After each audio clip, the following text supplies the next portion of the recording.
오늘은 누가복음 6장 37절에서 42절의 말씀을 통해 비판과 정죄가 아닌 용서라는 제목으로 함께 은혜를 나누고자 합니다.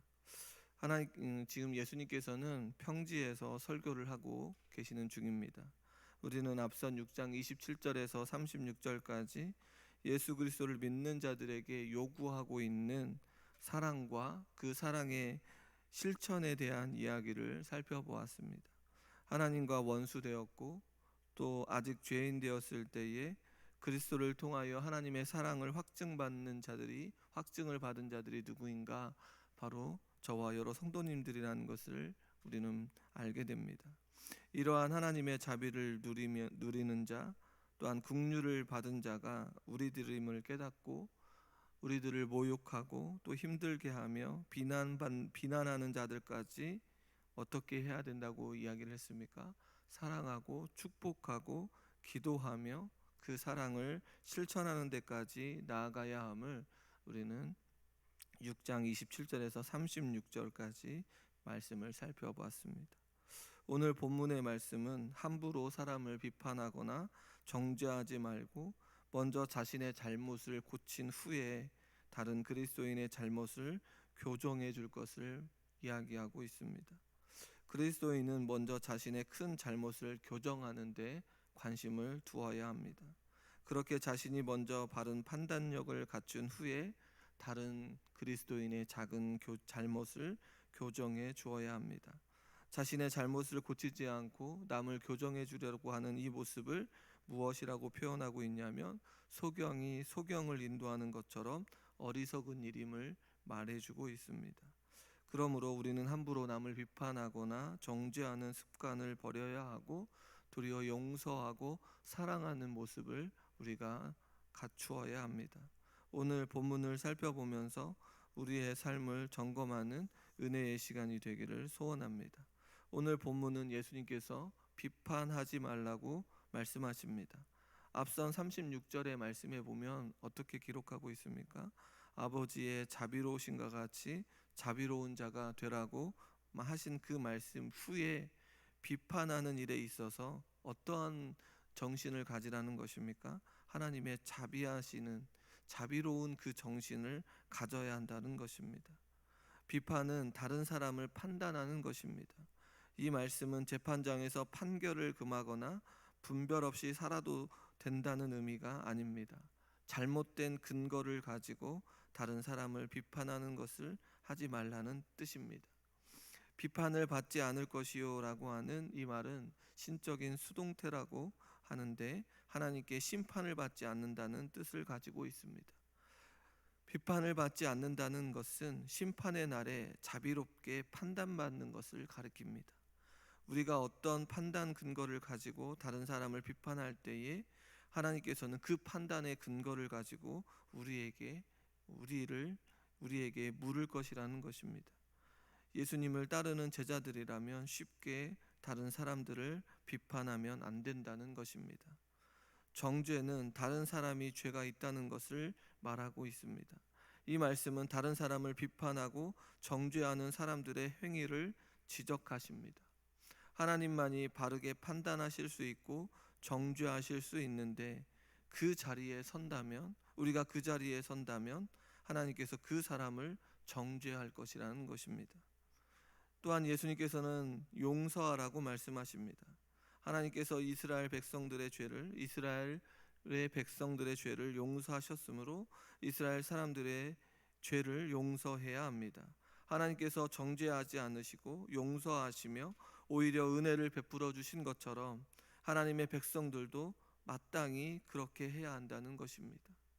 성도님 여러분, 하나님의 자비하심으로 말미암아 죽을 수밖에 없었던 우리의 모습이 죄 용서함을 받고 영생을 누리며 구원을 얻었다는 사실을 생각한다면 용서치 못할 일이 없다라는 것입니다.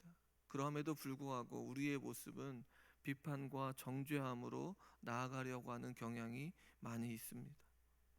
하나님의 용서를 입고도 이웃을 비판하거나 정죄하면 자신이 사용했던 그 기준으로 하나님께 정죄를 받게 된다는 것입니다. 그러므로 우리는 무엇을 깨달아야 합니까? 하나님의 자비하심을 온전히 깨달아야 한다는 것입니다. 하나님의 긍휼하심과 자비하심을 깨닫고 예수님께서 명령하신 이 말씀을 가슴 깊이 새겨야 할 것입니다. 예수님께서는 38절에 주라 그리하면 너희에게 줄 것이니 곧 후히되어 누르고 흔들어 넘치도록 하여 너희에게 안겨주리라. 너희가 헤아리는 그 헤아림으로 너희도 헤아림을 도로 받을 것이라고 말씀하고 있습니다. 예수님께서는 주는 자에게 임하는 축복을 곡물을 매매하는 현장에서 볼 수 있는 비유로 말씀하고 계십니다. 즉 어떤 용기를 곡식을 담아 누를 뿐 아니라 더 담기 위하여 그 내용물을 흔들어 더 채워 넘치게 한다는 것입니다. 이렇듯 이미 채워졌음에도 불구하고 더 넘치게 하여 흐르게 하시는 분이 누구인가? 바로 하나님이심을 드러내고 있습니다. 성도님 여러분, 천지 만물을 창조하셨으며 모든 만물의 주인이신 하나님께서는 주고 베푸는 자에게 약속하여 주셨습니다. 그 약속은 반드시 이루어진다는 것입니다. 하나님의 약속하심에 기쁨으로 순종하며 나아가야 하는 자들이 바로 우리들이라는 사실을 기억해야 합니다. 또한 예수님께서는 비유를 통해 잘못된 지도자들에 대해서 말씀하고 있습니다. 오늘 본문 39절에서 40절의 말씀해 보니 또 비유로 말씀하시되 맹인이 맹인을 인도할 수 있느냐? 둘이 다 구덩이에 빠지지 아니하겠느냐? 제자가 그 선생보다 높지 못하나 무릇 온전하게 된 자는 그 선생과 같으리라고 기록하고 있습니다. 예수님께서는 잘못된 지도자들을 누구를 가리키고 있냐면 바리새인들을 가리키고 있습니다.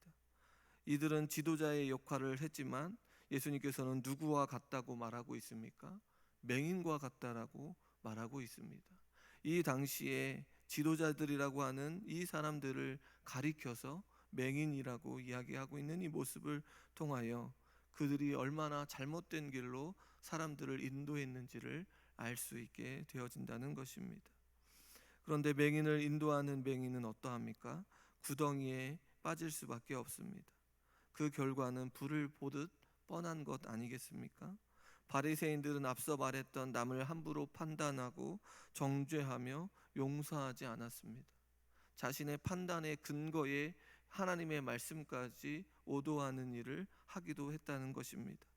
그러므로 그들은 그들 자신의 기준으로 판단받고 정죄받을 것입니다.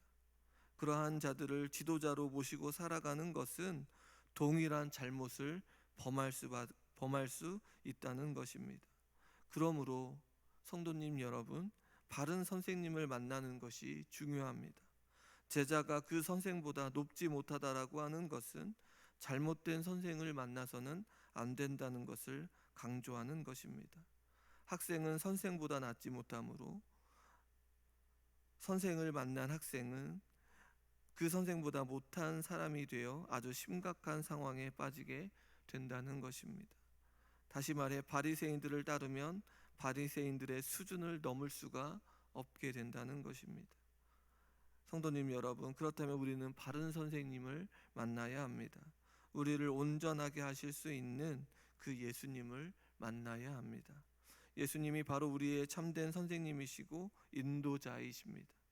우리를 영적인 어둠에서 벗어나 참된 진리로 인도해 주시는 예수 그리스도를 만나는 우리 모두가 되어야 한다는 것입니다. 그 예수님께서 우리에게 오늘도 가르쳐 주고 계십니다. 예수님께서는 티와 들보의 비유를 말씀하고 있습니다. 누가복음 6장 41절에서 42절의 말씀에 보니 어찌하여 형제의 눈 속에 있는 티는 보고 내 눈 속에 있는 들보는 깨닫지 못하느냐? 너는 내 눈 속에 있는 들보를 보지 못하면서 어찌하여 형제에게 말하기를 형제여 나로 내 눈 속에 있는 티를 빼게 하라 할 수 있느냐? 외식하는 자여 먼저 내 눈 속에서 들보를 빼라. 그 후에야 내가 밝히 보고 형제의 눈 속에 있는 티를 빼리라라고 말하고 있습니다. 외식하는 자가 누구입니까? 바로 바리새인들을 가리키고 있다는 것입니다. 잘못된 지도자인 바리새인들에게 대한 책망의 말씀입니다. 자신이 영적으로 맹인이면서 사람을 이끌겠다는 그 자들에게 하시는 말씀입니다. 자신의 눈에 나무 기둥 같은 것이 있으면서 형제의 눈 속에 있는 티를 빼겠다고 하는 것을 외식이라고 말씀하고 있습니다. 다른 사람을 판단하기 전에 자신을 먼저 보라는 것입니다. 먼저 자신에게 있는 들보를 빼내어 밝히 보아야만 형제의 눈 속에 있는 티를 뺄 수 있다는 것입니다. 성도님 여러분, 예수님께서는 계속해서 하나님의 자비하심을 통하여 이 땅 가운데 믿음으로 살아가는 자들인 제자들에게 말씀하고 있습니다. 비판, 정죄, 용서, 그리고 주는 모든 것이 주고 흔드는 그 모든 것이 누구와 관련이 있습니까? 하나님과 관련이 있습니다. 하나님께서 우리들을 향하여 베푸시는 그 사랑을 온전히 깨달아야 합니다. 그리하여 우리에 대한 사랑을 확증해 주시기 위해 오신 예수님의 가르침에 귀를 기울여야 합니다.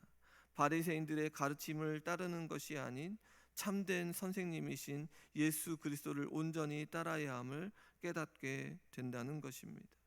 그리하여 하나님의 말씀으로 우리 자신을 철저하게 살펴보아야 합니다. 하나님의 말씀을 붙들고 다른 사람들을 판단하기 전에 우리 자신을 판단하고 나아갈 때 남의 잘못을 교정할 수 있게 된다는 것입니다.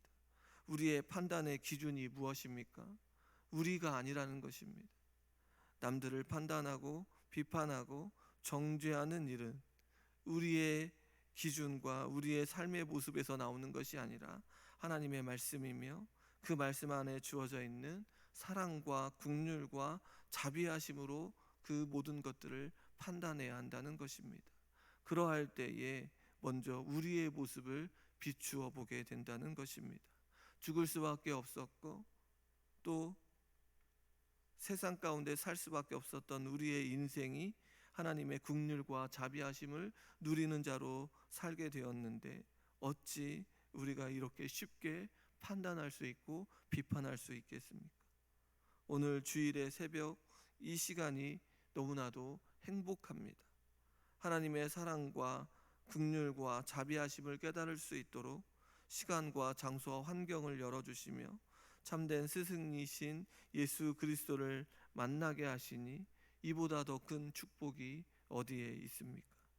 이 시간 참된 스승이신 예수 그리스도의 가르침에 아멘으로 화답하여 비판과 정죄가 아닌 회개와 용서함 그리고 베푸는 삶을 통하여 세상을 변화시키고 세상 가운데 예수 그리스도를 온전히 선포하며 나아가는 그 몫이 그 사명이 우리에게 주어져 있다는 것입니다. 우리의 모습 속에서 비판과 또한 불평과 불만의 목소리가 커지는 것이 얼마나 안타까운 것인지를 말씀을 통하여 다시 한번 깨달으시고 우리 안에 우리의 잘못과 어그러진 것들이 먼저 드러나 회개하며 용서함을 구하고 그 회개와 용서함으로 다른 사람들을 바라볼 수 있는 그런 아름다운 그런 눈들이 우리에게 갖추어지고 또한 아름다운 행동들이 드러나기를 주님의 이름으로 소원하고 소원합니다. 그리하여 하나님으로부터 흔들어 넘치는 그 은혜와 그 상급을 받는 그런 모든 성도님들이 다 되시기를 주님의 이름으로 축원합니다. 함께 기도하겠습니다.